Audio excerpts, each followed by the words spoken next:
الحمد لله والصلاة والسلام على رسول الله وعلى آله وصحبه ومن والاه وما بعد.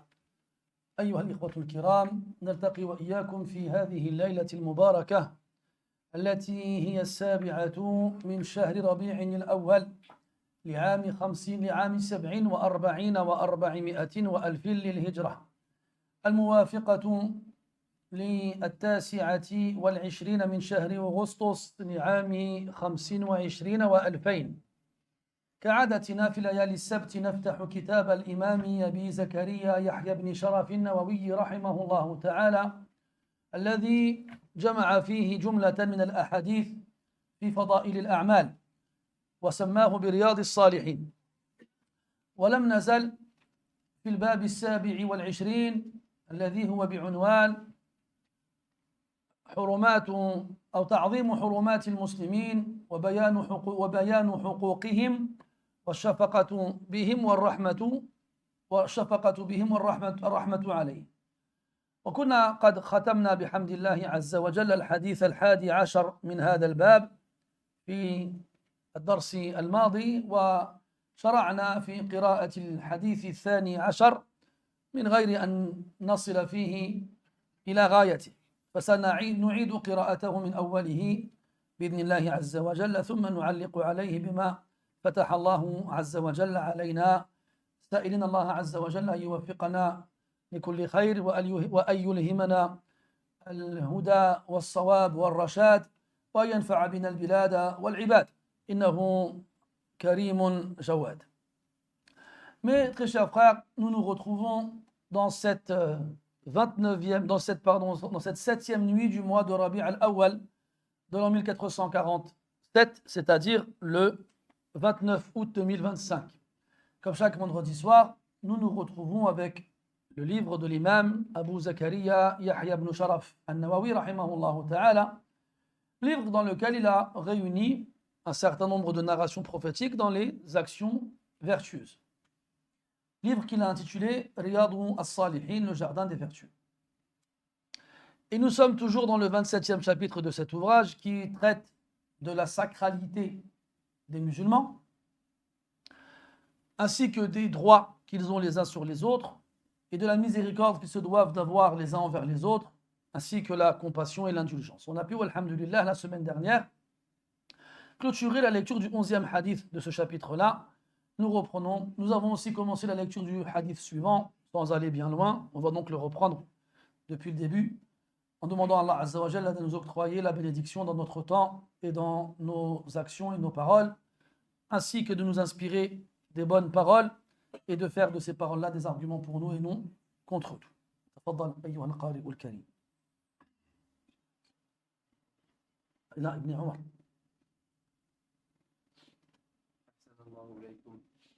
الحمد لله رب العالمين والصلاة والسلام على نبينا محمد وعلى آله وصحبه أجمعين. اللهم اغفر لنا ولشيخنا ولجميع الحاضرين. قال المصنف رحمه الله: وعن ابن عمر رضي الله عنهما أن رسول الله صلى الله عليه وسلم قال: المسلم أخو المسلم لا يظلمه ولا يسلمه، من كان في حاجة أخيه كان الله في حاجته، ومن فرج عن مسلم كربة فرج الله عنه بها كربة من كرب يوم القيامة، ومن ستر مسلما ستره الله يوم القيامة. متفق عليه. بارك الله فيك. هذا الحديث خرجه البخاري ومسلم، وكذلك الإمام أحمد والترمذي وأبو داود، وذكرنا ما يتعلق بسنده في الدرس السابق، فمن أراد الرجوع إليه فليفعل. ويقول فيه النبي صلى الله عليه وسلم: المسلم أخو المسلم. وذكرنا الفرق بين الأخوة الدينية والأخوة الدموية، وذكرنا أن الأخوة الدموية قد تنقطع في هذه الدنيا بسبب من الأسباب، وقد يكون هذا السبب مشروعا بل واجبا، وقد يكون هذا الانقطاع محرما ومن كبائر الذنوب، فلكل مقام مقال. أما الأخوة الدينية فما دام الدين موجودا فهي كذلك باقية، تنقطع الأخوة الدموية في الآخرة كما أخبر الله تبارك وتعالى بذلك في كتابه. أما الأخوة الدينية فهي متصلة في الدارين لا تنقطع وتبقى في الآخرة. قال الله تبارك وتعالى إخوانا على سرر متقابلين. وإذا قال النبي صلى الله عليه وسلم المسلم أخو المسلم فهذا التعبير بناء على عادة معروفة عند العرب. فالعرب إذا وجدوا اتفاقا بين شيئين سموا هذا الاتفاق أخوة، وهذا موجود في القرآن في الأخوة الدينية في الآيات التي تلوناها على مسامعكم في الدرس السابق، منها قوله تبارك وتعالى وألف بين قلوبكم واعتصموا بحبل الله جميعا ولا تفرقوا واذكروا نعمة الله عليكم إذ كنتم أعداء فألف بين قلوبكم فأصبحتم بنعمته إخوانا. وقوله عز وجل فإن تابوا وأقاموا الصلاة وآتوا الزكاة فإخوانكم في الدين. وقوله عز وجل فإن لم تعلموا آباءهم فإخوانكم في الدين ومواليكم. وقوله عز وجل إنما المؤمنون إخوة. هذه العلاقة بين المؤمنين سميت إخوة للاتفاق بينهم في الإيمان. وقال الله تبارك وتعالى ولا تبذر تبذيرا إن المبذرين كانوا إخوان الشياطين. فمن صفات الشياطين التبذير، فكل من اتصف بهذه الصفة صار أخا لهم. وقال الله تبارك وتعالى يا أخت هارون ما كان أبوك امرأ سوء وما كانت أمك بغيا. فألحقت مريم برجل يقال له هارون حتى وصفت بأنها أختها مع أنه لا علاقة دموية بينهما، وإنما كان الجامع بينهما الإيمان والتقوى إلى غير ذلك. المسلم أخو المسلم، وهذه الجملة خبرية وتقتضي أن يتعامل المسلم مع أخيه المسلم كما يتعامل مع أخيه من أمه وأبيه. وهذه المعاملة فيها الشفقة والرفق واللين والتعاون والتضامن وما أشبه ذلك من الأمور. هذا هو المقصود. فالجملة خبرية ويراد بها الأمر. إذا علمت أن المسلم أخو المسلم اقتضى ذلك أن تتعامل مع المسلم معاملة الأخ لأخيه. معاملة الأخ لأخيه. On avait vu donc la semaine dernière ensemble le début de ce hadith et on avait évoqué certains éléments en rapport avec sa chaîne de narration. Comme quoi il est rapporté par Al-Bukhari et Muslim et que exceptionnellement, une fois n'est pas coutume, leurs chaînes de narration sont quasiment les mêmes à une exception, c'est-à-dire leurs principaux shuyukh au début de chacune de ces narrations. Et on avait évoqué aussi que ce hadith était aussi rapporté par l'imam Ahmed ainsi que l'imam At-Tirmidhi et Abu Daoud et d'autres, mais ce sont les plus connus. Ensuite, on avait commencé la lecture de ce hadith-là avec la première de ces phrases Al-Muslimu akhu al-Muslim. Le musulman est le frère du musulman. On avait évoqué la semaine dernière que cette fraternité n'était pas une fraternité sanguine, mais une fraternité symbolique qui représente la relation que les musulmans doivent avoir les uns envers les autres. Sur le plan linguistique, les Arabes ont l'habitude, lorsqu'ils trouvent un élément commun entre deux personnes qui les regroupent, de les appeler frères, d'appeler cet élément-là fraternité. Donc l'exemple principal qu'on a évoqué, c'est la fraternité religieuse, et on a évoqué à ce sujet-là de nombreux versets du Coran qui y font référence. Comme le verset où Allah Ta'ala dit فَأَصْبَحْتُمْ بِنِعْمَتِهِ إِخْوَانًا, et par sa miséricorde, vous êtes devenus des frères, après avoir été des ennemis. Ou encore l'autre verset où Allah Ta'ala dit فَإِنْ تَابُوا, s'ils se repentent, وَأَقَامُوا الصَّلَاةَ وَآتَوُا الزَّكَاةَ, et qu'ils accomplissent la prière et s'acquittent de l'impôt, فإخوانكم في الدين. Ils deviendront alors vos frères dans la religion. Ou encore dans l'autre verset, Allah Ta'ala il dit فإن لم تعلموا آباءهم فإخوانكم في الدين. Si vous ne savez pas qui sont leurs pères, yani les esclaves affranchis, alors ils sont sous votre protection et sont vos frères dans la religion. Et enfin le verset dans Al-Hujurat, innamal mu'minuna ikhwah, les croyants ne sont que des frères. Donc là, cette appellation de frère fait référence à la relation qu'ils ont entre eux, de par le fait qu'ils ont en commun leur islam. Et on retrouve ce principe-là dans le Coran, notamment quand Allah nous parle des gens qui gaspillent. Il interdit au prophète alayhi salatu wa sallam de gaspiller, et il dit après que ceux qui gaspillent sont les frères des diables. Et donc, l'élément qui réunit les gaspilleurs et les diables, c'est le gaspillage. Et c'est ça qui a fait d'eux des frères. Ou encore le verset dans Surat Maryam, quand le peuple de Maryam la voit arriver avec un bébé, et il l'appelle ô sœur de Haroun, Ya ukhta Haroun. Et Maryam, elle n'a pas de frère. Et ce Haroun était un homme qui vivait à l'époque de Maryam, alayha ridwanullah, et qui s'appelait Haroun. Comme on a des gens qui s'appellent Haroun aujourd'hui, il a akhirihi. Et cet homme-là était connu pour sa piété. Et donc on avait trouvé entre Maryam et Haroun ce point commun qui était la piété, jusqu'à ce qu'on les ait liés l'un à l'autre sous le lien de la fraternité, alors qu'ils ne sont pas frères et sœurs. Maintenant, quand ici la phrase elle est informative, quand il nous dit alayhi salatu wassalam, le musulman est le frère du musulman. Et là, la phrase sous forme informative, elle a un sens impératif. C'est-à-dire, elle implique une demande. Cette demande, c'est quoi? Quand tu sais que le musulman est le frère du musulman, alors tu dois te comporter avec lui en tant que tel. Le considérer comme ton frère, vraiment, et te comporter avec lui comme si c'était le frère que ta mère et ton père ont eu ensemble. C'est-à-dire faire preuve de douceur, de tendresse, de patience, d'entraide, de solidarité, etc., etc. Nous l'avons vu la semaine dernière que la fraternité sanguine n'était pas invulnérable. Et on voit beaucoup de gens, fit dunya, ne plus attribuer le moindre lien à leurs frères, ne plus leur adresser la parole. Et ils peuvent rester ainsi des années. Comme il y en a d'autres, alhamdulillah, qui restent soudés.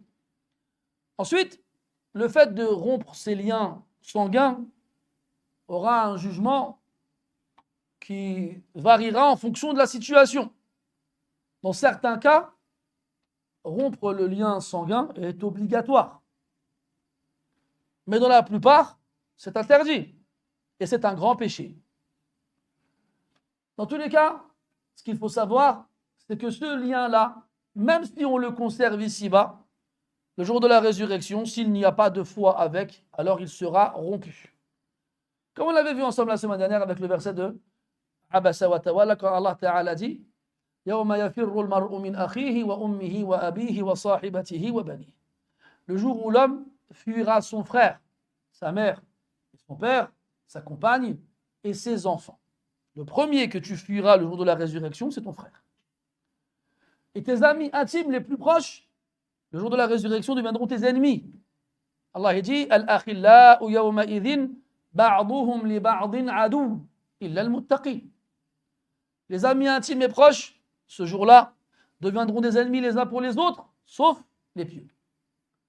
Donc le lien qui sera indéfectible ici-bas et dans l'au-delà, c'est le lien qui te lie à ton frère dans la foi. Les Arabes ont un proverbe qui dit Rubba akhil lak lam taliduhu ummuk. Il est probable que tu trouves un frère pour toi que ta mère n'a pas enfanté. وقد يقال في عكس معناه رب عدو لك ولدته أمك. Comme on peut se baser sur ce sens et en déduire son opposé, il est probable que ton ennemi ait été enfanté par ta mère. Al-Muhim, la relation spirituelle et religieuse entre les croyants elle est plus forte que la relation sanguine et parentale entre les hommes et les femmes qui viennent de la même mère. Et cette relation religieuse subsiste tant que la foi elle subsiste. Si la foi disparaît de l'un des deux ou des deux, alors cette relation elle disparaît. En sachant que cette relation-là, la fraternité religieuse, elle est passée par plusieurs degrés. في أول الأمر كان يترتب على هذه الأخوة أن يرث بعضهم بعضا أو يرث بعضهم من بعض. كان ذلك في أول الأمر، وكانت هذه الأخوة مخصوصة بين فردين من أفراد المجتمع، فكان النبي صلى الله عليه وسلم يؤاخي بين الرجلين كما آخى بين حذيفة وعمار مثلا. المهم جاء القرآن بعد ذلك بنسخ هذا الأمر إذ قال سبحانه وتعالى وأولو الأرحام بعضهم أولى ببعض في كتاب الله. Et cette fraternité religieuse, elle est passée par plusieurs étapes. Au départ, le prophète alayhi salatu wassalam faisait des binômes dont les deux parties étaient considérées comme des frères. Et cette fraternité spécifique, elle avait comme différence avec l'autre que si l'un des deux mourait avant l'autre, l'autre héritait de lui. L'autre héritait de lui. On a beaucoup de hadiths dans lesquels on nous informe que le prophète alayhi salatu wassalam faisait des frères entre des groupes de deux personnes, entre Ammar et Hudhayfa et d'autres. Notamment, il faisait ça généralement, il prenait un muhajir et un ansari, quelqu'un qui était à Mecca et qui a émigré à Médine, et un local de Médine. Et donc, si jamais un des deux mourait avant l'autre, il héritait de lui. C'était pas son frère de sang, et pourtant il héritait de lui. Et ça a été abrogé par la suite. Dans deux versets du Coran, un dans l'Anfal et l'autre dans l'Ahzab, où Allah Ta'ala dit wa ulul arham ba'duhum awla bi ba'din fi kitabillah. Donc, les détenteurs de ce lien familial sont prioritaires les uns sur les autres. En gros, seuls les membres d'une même famille hériteront les uns des autres.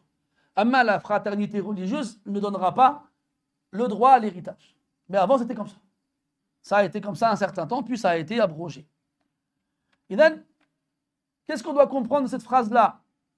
On a dit que quand le prophète nous informe que le musulman est le frère du musulman, nous, on doit comprendre qu'on doit se comporter les uns avec les autres comme on se comporte avec nos propres frères. Après, un comportement normal. Pas toi et moi, dès qu'on pouvait mettre une claque au frère, on lui mettait une claque. Bien sûr, ça c'est des comportements puérils, enfantins. C'est ce qu'on fait quand on est dans la même chambre, à la maison. Normalement, quand tu prends de l'âge, ça change. Normalement.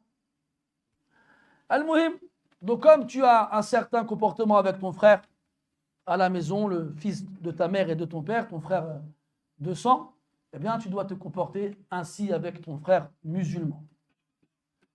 Et même plus encore. Car on verra ensemble les nombreux droits que les musulmans ont les uns sur les autres. On avait vu ensemble Mus'ab ibn Umayr radiyallahu anhu après la bataille de Badr, qui voit son frère se faire capturer par un Ansari. Son frère qui n'était pas musulman et qui était venu combattre dans l'armée de Quraysh. Alors quand il a vu son frère capturé par le Ansari, il va les voir.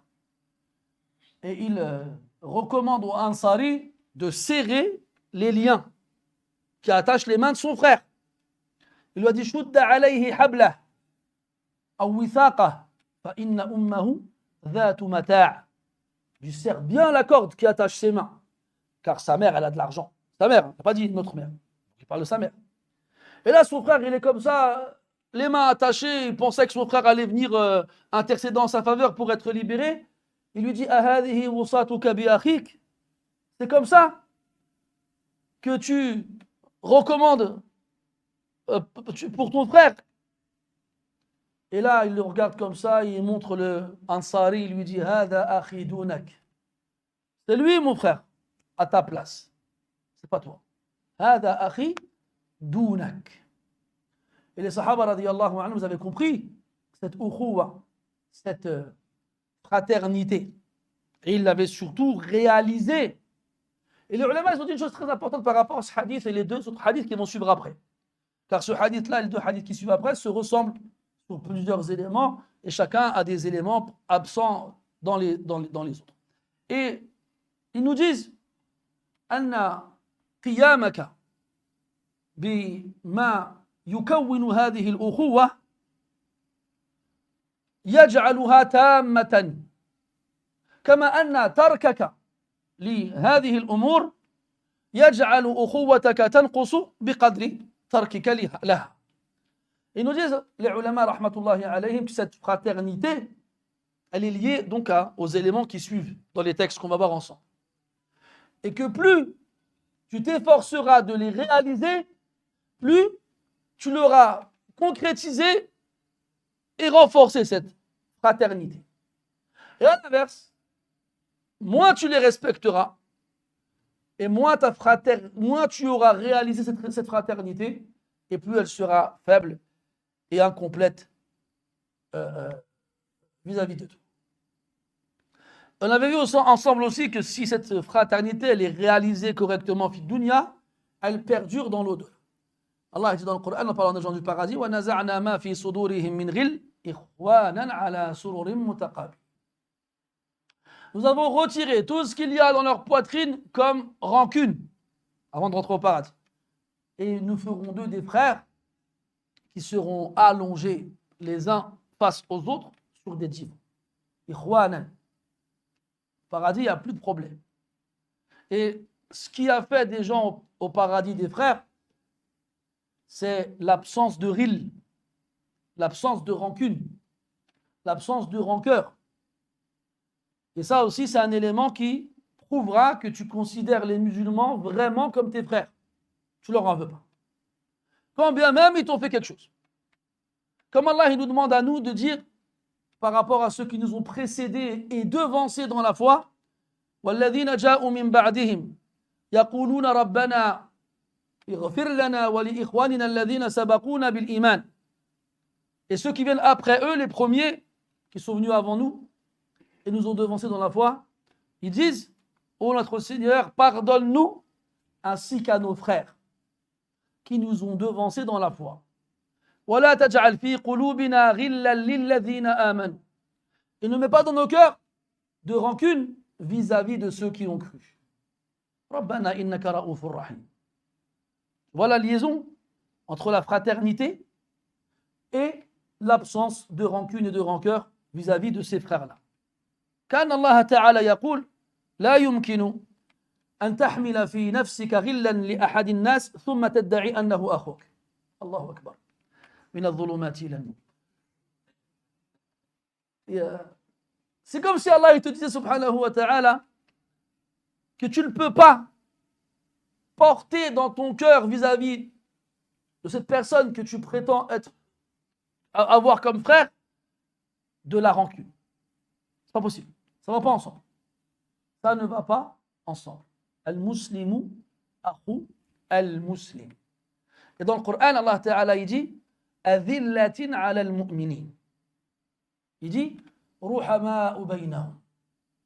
Miséricordieux entre eux et humbles les uns envers les autres. Et quand je dis humble, c'est pas vraiment ça. Parce que humble, il y a un côté honorable dans l'humilité. L'humilité, en vrai, c'est reconnaître ses limites. Par exemple, quand sûrement tu as eu droit à un entretien pour un travail, on nous demande de leur dire quelles sont nos qualités et nos défauts. Quand tu vas dire, tu sais, les blabla qu'on apprend tous par cœur, hein, je suis dynamique, j'aime les travails en équipe, alors qu'en vrai, tu n'es pas dynamique, tu n'aimes pas travailler en équipe, tu n'aimes pas travailler du tout. Bref, tu sors le blabla que tout le monde sort, oui, je cherche à contribuer à l'essor économique de la société de laquelle j'espère être pris, car j'ai remarqué que blablabla. Et être humble, c'est savoir s'arrêter à ses limites. Par exemple, par contre, c'est vrai si on me demande de réparer un moteur, je ne sais pas faire. Il faut reconnaître ce qu'on ne sait pas faire. C'est ça l'humilité. Ce n'est pas ça qui est visé ici dans le verset. Adillah. Adillah, c'est plus fort. C'est s'humilier. Humilier. Ton frère, tu t'humilies devant lui. Tu ne cherches pas à avoir le dessus sur lui. Et notamment, faire preuve d'orgueil vis-à-vis de lui. D'ailleurs, on en parlera après, Inch'Allah. Al-Muslimu akhu al-Muslim. La yadlimuhu wa la yuslimuhu. هذا مما يترتب على هذه الأخوة. وكذلك جاء هذان الأمران بصيغة الخبر. فلا هنا نافية وليست ناهية، وإن كانت تفيد معنى النهي، لكن عبر عن هذين الأمرين بالنفي دون النهي للدلالة على أنه أمر قضي. يعني من جعل فرا من الناس أخا له فتقرر في ذهنه أنه لن يظلمه أبدا وأنه لن يسلمه لأحد أبدا. هذا هو المراد. ولذلك قال بعض الأصوليين أن التعبير عن النهي بالنفي أبلغ في النهي، لأنه أمر قد انقضى وفرغ منه. لا يظلمه، هذا يقتضي أن يعطيه حقه، لأن الظلم أن تبخس حق غيرك، تمنعه إياه، تحرمه منه، هذا هو الظلم. فإذا أعطيته حقه حرمت أو منعت من وصف الظلم. وقوله لا يسلمه يحتمل معنيين. المعنى الأول يسلمه من أسلمه، أي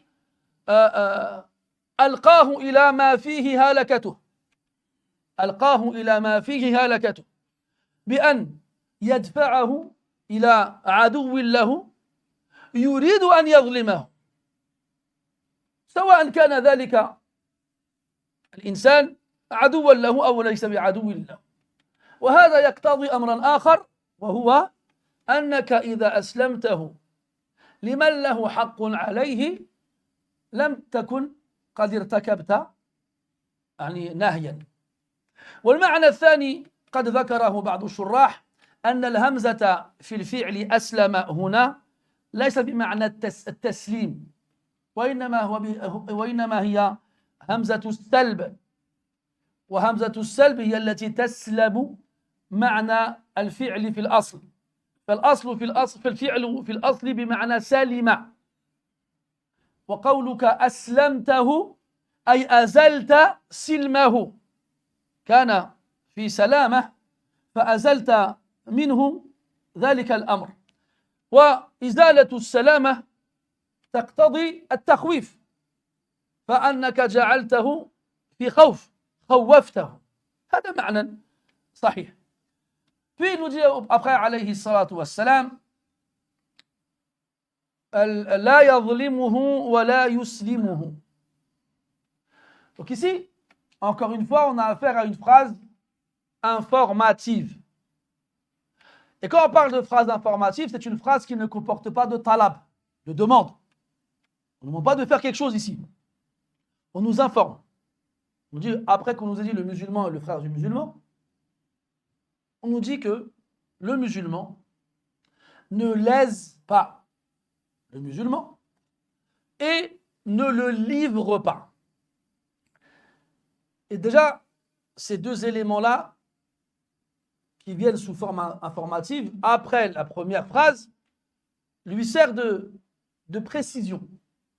C'est comme si quelqu'un demandait, mais cette fraternité qu'il y a entre les musulmans, qu'est-ce qu'elle implique? Eh bien, elle implique que ton frère, tu ne le lèses pas. Tu ne fasses pas preuve d'injustice. Allez, même, allez, le ventilateur. Tu trouves la télécommande. Là, tu vas là-bas. C'est marrant, je vous vois tous allumer des ventilateurs au-dessus de vos têtes et moi qui n'en ai pas de ventilateur. Barakallah. Non? Bon, pas barakallah.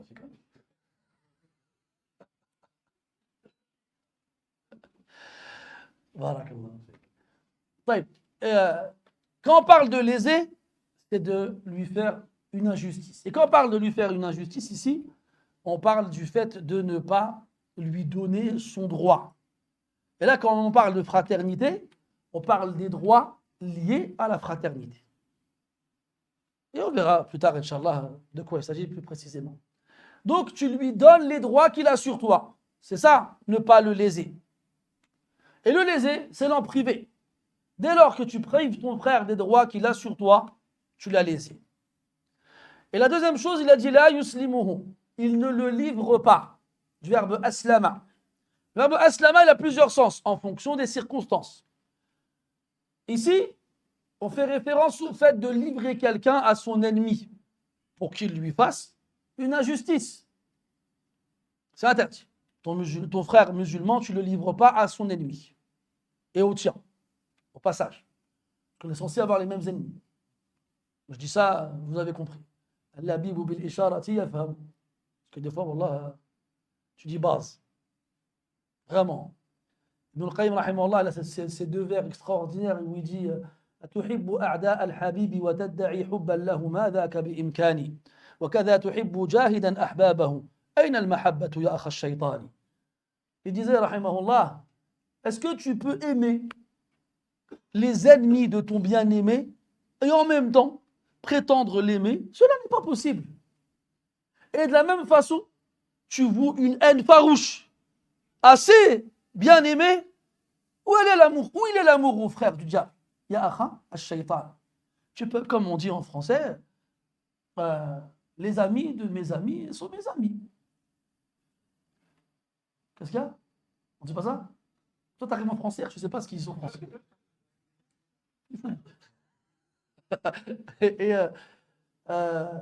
Qu'est-ce que je disais? Oui, les amis de mes amis sont mes amis. Et en fait, nous, on était musulmans.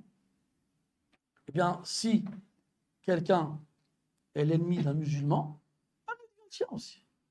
Tu ne peux pas aimer l'ennemi de ton frère. Comme tu ne peux pas détester les alliés de ton frère. C'est même pas de l'intégrisme ou du ce que tu veux isme. Hein. Même pas. Hein. Parce que ça marche chez tout le monde, ça. Ça marche chez tout le monde. Mais malheureusement, aujourd'hui, on a des gens qui mettent des casquettes d'imam, casquettes jetables ou auto-biodégradables, je ne sais pas comment on dit, qui apparaissent ici et là, qui ont des discours qui feraient frissonner même le diable lui-même. L'imam Muslim, rahimahullah, dans la muqaddima de son sahih, qui au passage est extraordinaire. Il ramène un hadith qui est attribué à Abdullah ibn Amr ibn al-As radiyallahu anhu. Il nous dit qu'à l'époque de Sulayman alayhi salam, il y a des diables qui ont refusé de travailler pour lui. Et on se rappelle dans Surat Saba qu'Allah il a ordonné aux diables, aux démons, d'être au service de Sulayman alayhi salam. يعملون له ما يشاء من محاريب وتماثيل وجفان كالجواب وقدور الراسيات يعملوا آل داود شكرا وقليل من عبادي الشكور. Je suis parti trop loin là. C'est avant. Mohib, il nous dit وَمَنْ يَزِغْ مِنْهُمْ عَنْ أَمْرِهِ نُذِقْهُ مِنْ عَذَابِ السَّعِيرِ. C'était le verset juste avant. Tu l'avais pas. Hein.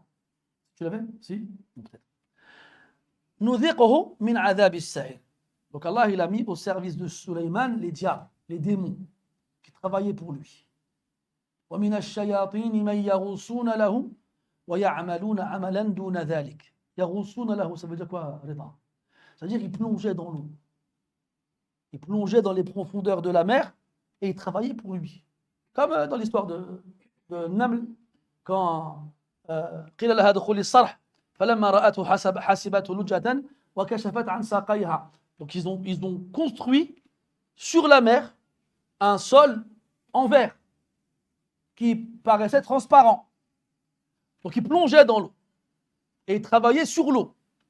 Bref, et il nous dit de ces djinns que quiconque osait ne pas obéir à ses ordres, nous lui ferons goûter le châtiment de la fournaise, de l'enfer. Et il y en a qui ont refusé d'obéir à Sulayman et ils ont été enchaînés dans les profondeurs de l'océan. On revient au hadith de Muslim d'Abdullah ibn Amr radiyallahu anhuma. Et il dit qu'il y a dans l'océan des diables qui ont été enchaînés par Sulayman. Et à la fin des temps, ils seront libérés et ils se rendront dans les mosquées pour aller apprendre aux gens leur religion. Alors on ne parle pas de leur apprendre, mashallah, avec les kutub et les ilm et les ulama, non. Pour leur apprendre une religion erronée et faussée et trafiquée et changée. Et qu'est-ce qu'ils sont nombreux aujourd'hui? Après, toute personne qui pensera à des reptiliens ou des bonhommes verts de ce genre-là, toute ressemblance serait purement fortuite. Bref, je vous disais donc, je ne sais plus, je vous disais quoi, la yadlimuhu wa la yuslimuhu. Ah si, je m'en souviens. Il ne le livre pas. Tu ne le livres pas. Sauf s'il a vraiment fait quelque chose qui mérite qu'il soit livré. Par exemple, même si c'est un musulman, il a tué quelqu'un par exemple, et il est recherché par les autorités, alors tu le livreras aux autorités si on te le demande. Mais en dehors de cela, tu ne le livres pas à son ennemi et à ton ennemi. Et le verbe aslama, donc, il a plusieurs sens. Tout dépend de ce qui vient avec. C'est comme quand Allah il dit wa man yuslim wajhahu ila Allah wa huwa muhsin. Yuslim ici. C'est pas le sens de yuslim dans ce hadith. C'est de yuslim différent. Ici c'est livrer. Dans le verset, c'est se soumettre. Aslama. Et on a aussi un autre sens possible qu'on peut appliquer ici. C'est ce qu'on appelle hamzatu as-salb. Le verbe à la base c'est salima. Salima, 3 lettres. Il était. Je lui en rajoute le 4e, c'est la hamza. Cette hamza, elle a plusieurs sens possibles. Al-ta'diya, al-salbiya et autres. Al-dharfiya et autres. Cette hamza qu'on va rajouter au verbe de 3 lettres, elle va donner au verbe un sens supplémentaire. Soit elle le rendra transitif, soit elle lui enlèvera le sens de base ou une partie du sens de base. Donc salima, à la base, ça veut dire être à l'abri, être en sécurité. Al-muslimu, hein? أيوة أحسنت. من سلم المسلمون من لسانه ويده. من سلم. Le musulman est celui dont les musulmans sont à l'abri de sa langue et de ses mains. Salima. Donc je rajoute une hamza. Salima, ça fait aslama. 4 lettres. Je passe de 3 à 4 lettres. Aslama, ici, soit il voudra dire se soumettre, comme dans le hadith aslim, taslam. Là on a les deux. Aslim, taslam. Yu'tika Allahu ajraka marratayn. Soumets-toi, tu seras en sécurité. Et Allah te donnera ta récompense 2 fois. Soumettre. Contrairement à ceux qui nous disent l'islam, ça veut dire la paix. Non. Ça ne veut pas dire la paix. Ça veut dire la soumission. On parlait de ces charités de tout à l'heure. C'est les mêmes qui disent ça. Puis on a hamzatus salb. Salb, ça veut dire enlever. Enlever soit le sens de base, ou soit une partie du sens de base. Donc si je mets cette hamza à salima, et que salima veut dire être à l'abri, aslama peut vouloir dire l'inverse d'être à l'abri, c'est-à-dire mettre quelqu'un dans l'insécurité. C'est-à-dire lui faire peur, l'effrayer. Et ce sens aussi, il est correct, car il est interdit d'effrayer son frère, de le sortir de sa sécurité. C'est interdit. Et cette hamza, on la retrouve dans le Coran dans différents passages. comme quand Allah Ta'ala dit La ya'kuluhu illa al-khati'un. Et il dit Rabbana la tu'akhidhna in nasina aw akhta'na. On a le verbe khata'a, duquel on va créer le nom khati'un, et le verbe akhta'a. Donc c'est khata'a 3 lettres et akhta'a 4 lettres. C'est quoi la différence entre les deux? Khata'a, c'est désobéir volontairement. Et akhta'a, c'est désobéir involontairement. Donc tu vois, là on a gardé une partie du sens. Dans les deux, c'est de la désobéissance. Mais c'est la raison qui nous poussera à le faire, qui fera la différence. On a aussi le verbe qasata et aqsata. Wa anna minna al-muslimuna wa minna al-qasitun. Il y a parmi nous les musulmans et parmi nous les qasitun. C'est quoi le qasitun? Les injustes. Et ce qasitun, il vient du verbe qasata. Et on a l'autre verset wa aqsitu inna Allaha yuhibbul muqsitin. Yani soyez justes, Allah il aime ceux qui sont justes. Donc qasata ça veut dire être injuste et aqsata ça veut dire être juste. Il lui a enlevé le sens premier. Donc c'est cette hamza qu'on va rajouter au verbe de 3 lettres va lui enlever son sens ou lui enlever une partie du sens. Et là c'est possible. Quand on dit la yuslimuhu, le sens de base c'est qu'il ne livre pas à son ennemi qui va lui faire de l'injustice. Et l'autre sens possible, c'est qu'il ne va pas lui retirer sa sécurité. Et comment lui retirer sa sécurité? Eh bien, soit en le livrant à son ennemi, ou soit en lui faisant ressentir de la peur. Et kadhalika, cette fraternité, sa force variera d'une personne à l'autre, proportionnellement à sa façon d'accomplir ces choses-là. Et si on te demande de ne pas le livrer et de ne pas le léser, ça veut dire que ça implique le contraire. C'est-à-dire que tu dois lui donner ses droits, et si tu ne dois pas le livrer, ça veut dire quoi? Ayman. Ça veut dire quoi, Bilal? Ça veut dire quoi, Ayman, number 2? Oui, là j'ai dit livrer, j'ai pas dit l'autre sens. Bilal? Hein? Le laisser? Non. Mehmet? Jawad? Hein? Pas mal, mais encore. Le protéger, exactement. C'est-à-dire que si tu ne dois pas le livrer à son ennemi, tu dois le défendre de son ennemi. Tu ne dois pas laisser l'ennemi le prendre aussi. Vous savez, aujourd'hui, quand on voit ce qui se passe dans notre communauté, on voit comment les musulmans, ils souffrent partout.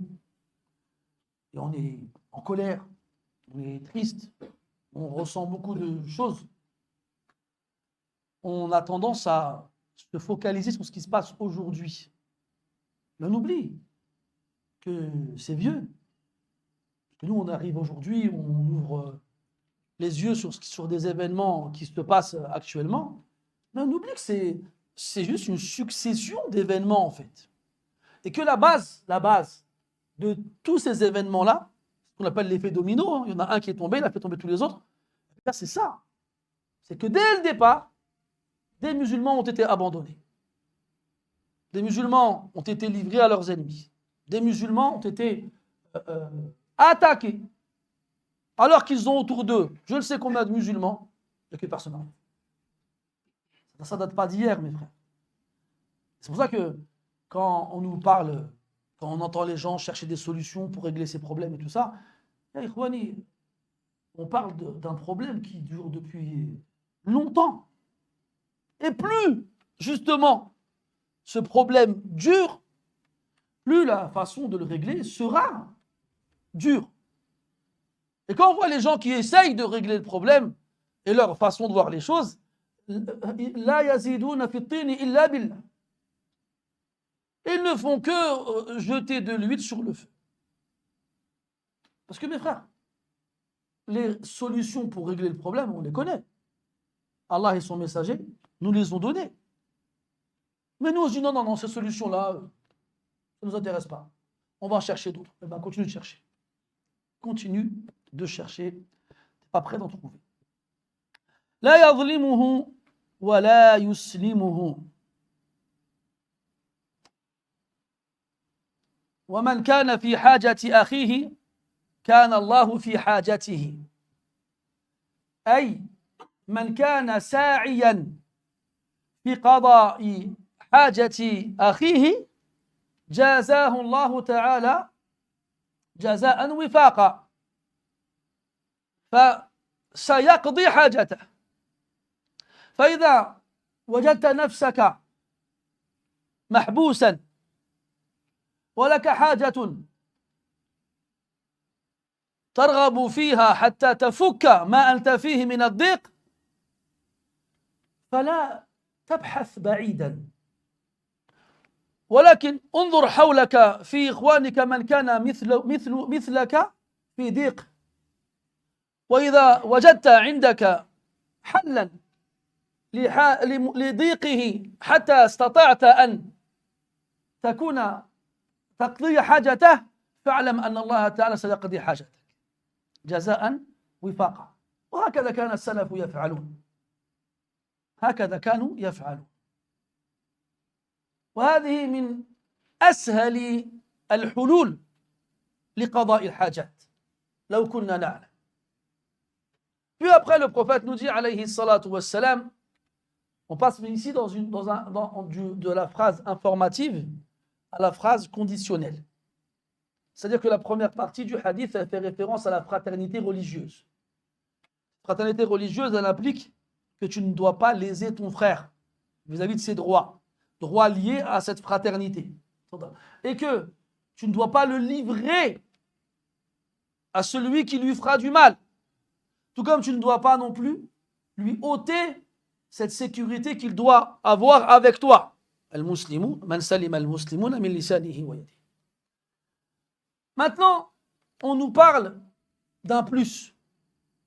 C'est-à-dire que le fait de respecter les droits de ton frère et de le protéger contre ses ennemis, ça c'est la base qui doit être présente chez tous les musulmans. Ensuite, il y a des degrés différents dans les actions qui suivent. Première chose à laquelle il fait référence après cela, alayhi salatu wassalam, c'est quand il nous dit « Quiconque est dans le besoin de son frère, Allah sera dans le sien. » Ça, c'est ce qui est dit. Maintenant, ce qui est voulu, c'est « Quiconque s'évertue et s'efforce de satisfaire les besoins de son frère, alors Allah Azza wa Jal le rétribuera d'une rétribution équivalente, c'est-à-dire qu'il réglera ses problèmes et satisfera ses besoins. Et quand on parle d'être dans un besoin, c'est que généralement on est dans une, on est dans une situation bloquée, fermée, à l'étroit. Et on a besoin que quelqu'un ou que quelque chose se passe pour nous sortir de cette situation-là. Des fois, c'est un manque, des fois. Des fois, tu peux avoir besoin, après nous, ça ne nous concerne pas, ces choses-là, mais tu peux avoir besoin d'un vêtement, de paires de chaussures, ou d'argent. Après, ce n'est pas forcément matériel. Hein. Ça peut être ma'nawi, ça peut être abstrait. C'est-à-dire que quelqu'un, par exemple, peut souffrir de la solitude. Eh bien, toi, tu viens le satisfaire dans ce besoin-là qui est d'avoir avec lui quelqu'un. Tu lui donnes de ton temps. Quelqu'un, il est triste.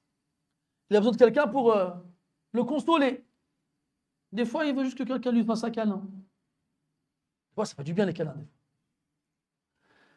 Et surtout quand le frère, Allah, il paraît qu'il est moelleux. Ouais, il mange beaucoup de tacos au restaurant. Et quand il fait froid, et généralement, les frères moelleux, ils sont chauds, t'as remarqué? Tu sais, quand il te prend dans ses bras, tu dis, ah, machallah, bouge pas, je... Al-Muhim, des fois, toi, t'es là, t'es à la maison, ta femme et toi, vous vous parlez pas, ben, ton frère et toi, vous vous êtes disputés, ou ben, ta mère, elle t'en veut pour X raisons, t'es chez toi comme ça, t'es tout seul entre quatre murs, je suis pas bien. Ah, c'est comme si t'étais enfermé dans une boîte. Alors tu sors prendre l'air. Et là, tu croises un frère. Et ce frère, il voit ton visage, il est différent de ce qu'il est habituellement. Et toi, normalement, tu dois voir ça dans le visage de ton frère. Cher, ça va? Inch'Allah. Allez, viens. Tu lui fais un câlin. Tu sais que ce n'est pas forcément un besoin matériel. Tu sais, ce n'est pas forcément un problème corporel. Alors, c'est que son cœur, mesquine, il a besoin de réconfort. Et quand je vois la tête de certains ici, il y en a pas mal qui ont besoin de réconfort. Moi, je ne pourrais pas faire des câlins à tout le monde, les frères. Hein.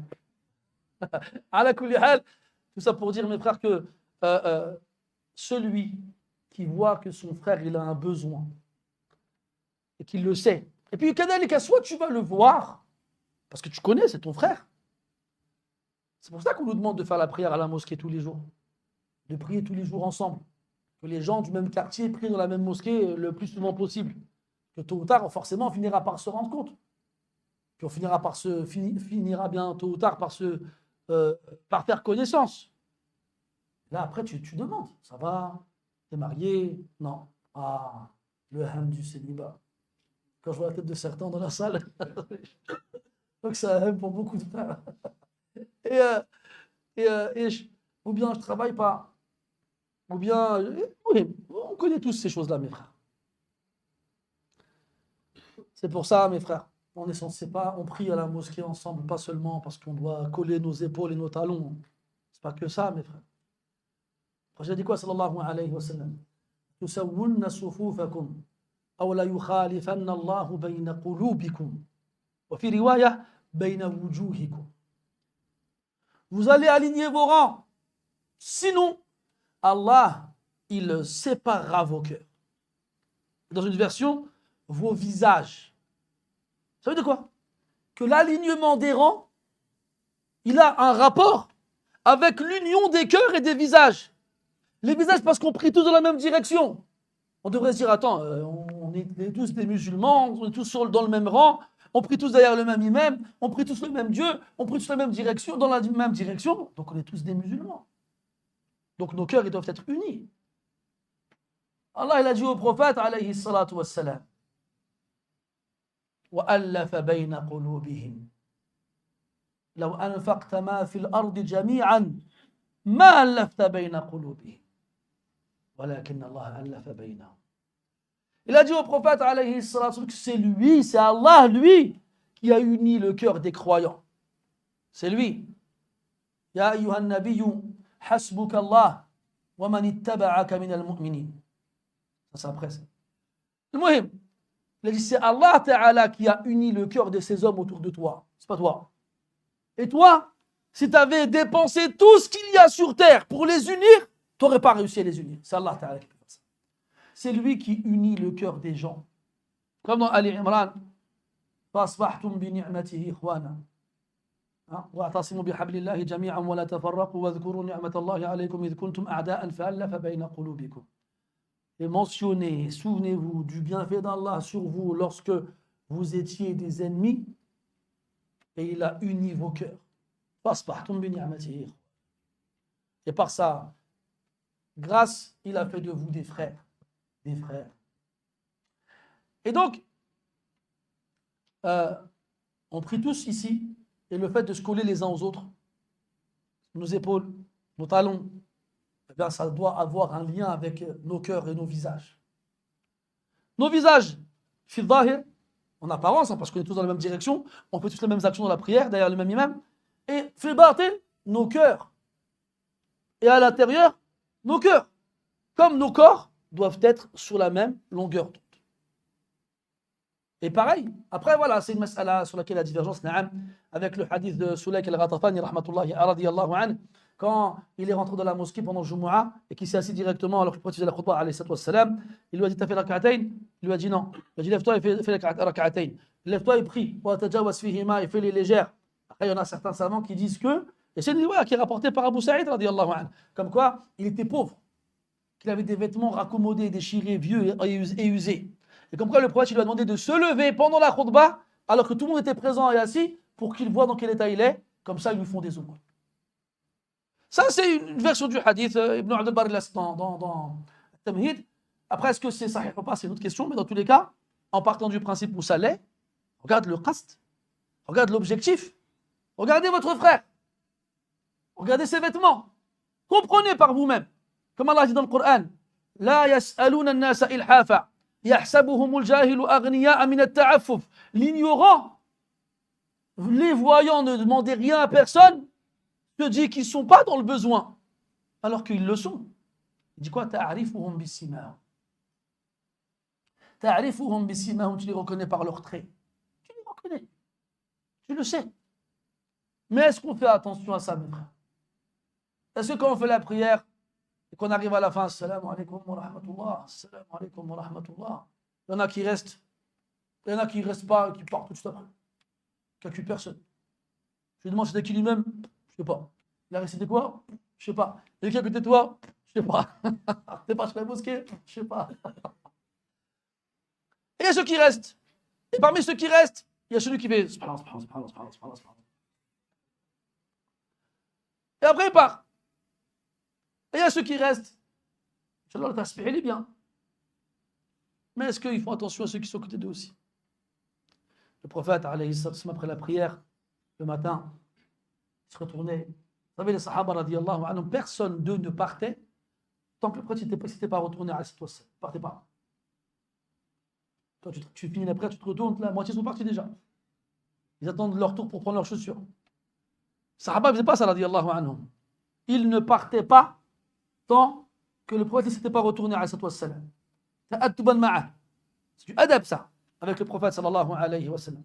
Et quand il se retournait, à cette wassalam, il se regardait dans les rangs, il remarquait qu'il manquait Foulan. Aïna Foulan?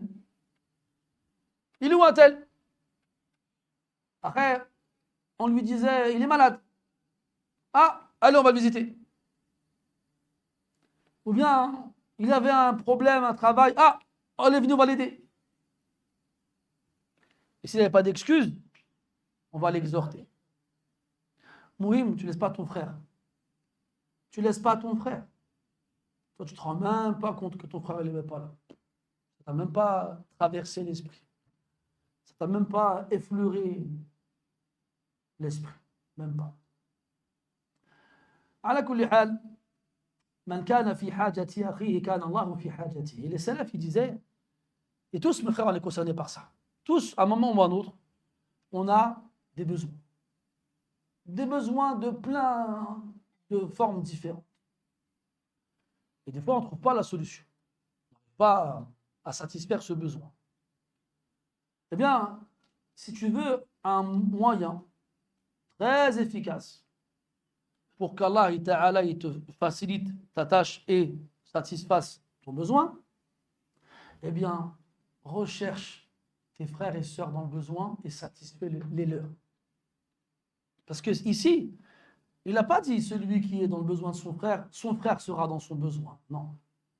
Il a dit celui qui s'évertue et s'efforce de satisfaire les besoins de son frère, eh bien c'est Allah lui-même qui satisfera les siens.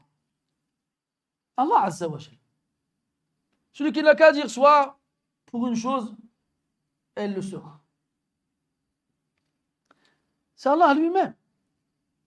Donc, recherche les besoins de tes frères et sœurs. Si toi-même tu as un besoin quelconque. Tu cherches une école, tu as eu ton diplôme, tu dois un stage par exemple, eh bien, et tu demandes autour de toi, quelqu'un connaît un endroit où je pourrais faire un stage et tu ne trouves pas, cherche un musulman qui a un besoin. Et mets cette niya-là, mets cette attention-là. Ya Allah, tu sais que j'ai aidé mon frère parce que j'ai moi-même un besoin à satisfaire. Alors si tu sais que je l'ai fait pour toi, alors satisfais-le. Tu veux te marier? Fais pareil. Regarde, encore plus fort.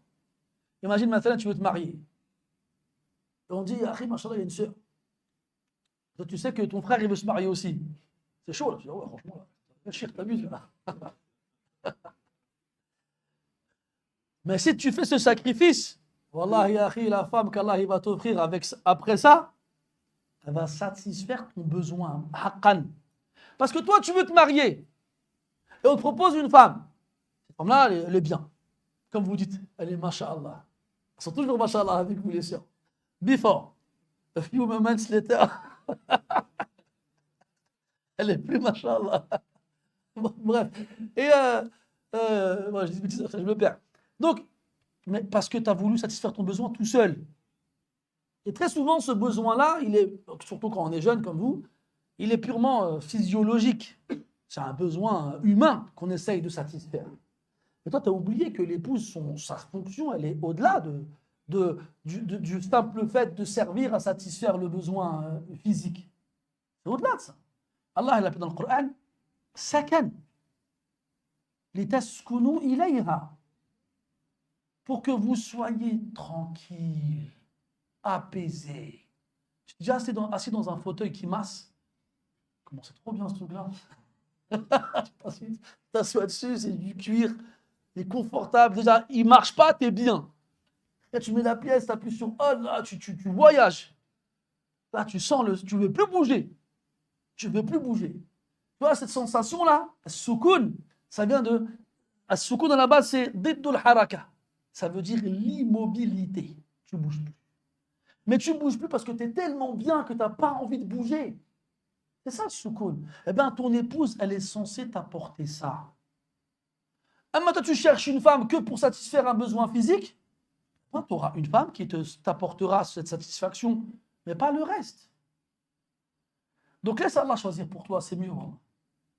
Donc si on te propose une sœur, masha'Allah, regarde ton frère qui est en galère et demande à Allah de t'en offrir une qui te satisfera vraiment.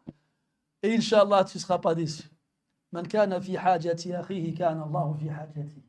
Wallahi, mes frères, si on était conscient de cette phrase-là, on passerait notre temps à chercher des gens dans le besoin. Et quand je dis besoin, je ne parle pas forcément de gens pauvres, hein. Des gens dans le besoin. Wallahi, mes frères, on ne se rend pas compte que ces gens-là, Allah nous les envoie pour nous, en fait. Et les salafs, ils avaient compris ça. Il y en a qui pleuraient à la fin de la journée quand personne n'était venu frapper à leur porte pour leur demander quelque chose. Ils disaient aujourd'hui, Allah m'a privé de son aide parce que j'ai pu aider personne. Parce que j'ai pu aider personne.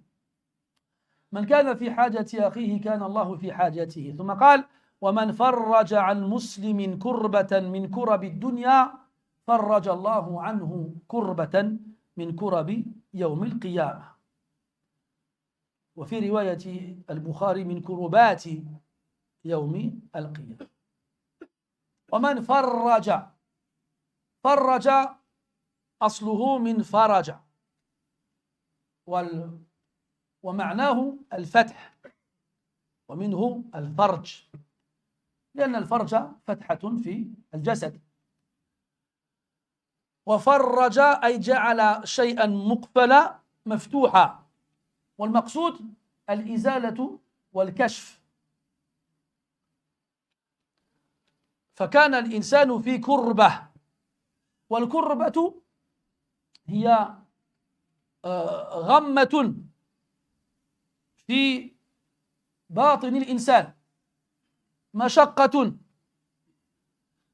حزن وقلق هذا كله يصح أن يكون كربة فإذا وجدت لأخيك وسيلة لتخرجه مما يقلقه ومما يضيق عليه عاملك الله تبارك وتعالى بالمثل ومن فرج عن أخيه كربة من كرب الدنيا لكن شتان بين الدارين فأنت تفرج عن أخيك كربة في هذه الدار وربك عز وجل يفرج عنك كربة من كرب أخرى ولا شك ولا ريب أن كربات يجوز كربات بضم الراء وبفتحها وبتسكينها فتقول كربات وكربات وكربات فالله تبارك ولا شك ولا ريب أن كربات الآخرة أشد وأدهى وأعظم من كربات الدنيا فإن كان الله تعالى يعاملك بالمثل في الظاهر فلا ريب أن ما يفرج عنك من كربات أخروية أعظم وبكثير مما قد تفرج عن أخيك من كربات هذه الدنيا. Puis il nous dit aussi après, alayhi salatu wassalam, quiconque, montre la traduction relative et rapprochée, soulage, soulager, farraja. Al-faraj, c'est justement là, le soulagement. Comme a fait le hadith, as-sabru miftahu al-faraj. Que la patience est la clé du soulagement. Et donc, al-faraj, c'est le soulagement. Et al-faraj, à la base, si tu connais un peu l'arabe, tu reconnais tu verras la similitude entre le mot farj et faraj. Là, ne te trompe pas quand tu lis. Hein.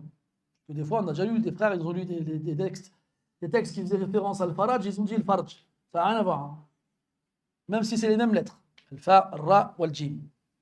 Al-faraj, c'est le soulagement. Al-farj, c'est le sexe. C'est quoi le rapport entre les deux? Le rapport entre les deux, c'est que les deux sont des ouvertures. Le farj, le sexe est une ouverture dans le corps. Et al-faraj est une ouverture. Le soulagement, c'est une ouverture. C'est comme si tu étais bloqué dans une boîte, enfermé à l'intérieur, et qu'on est venu t'ouvrir cette porte-là et te libérer. C'est le faraj. C'est ça. ومن فرج عن أخيه كربة أو مع المسلمين كربة من كرب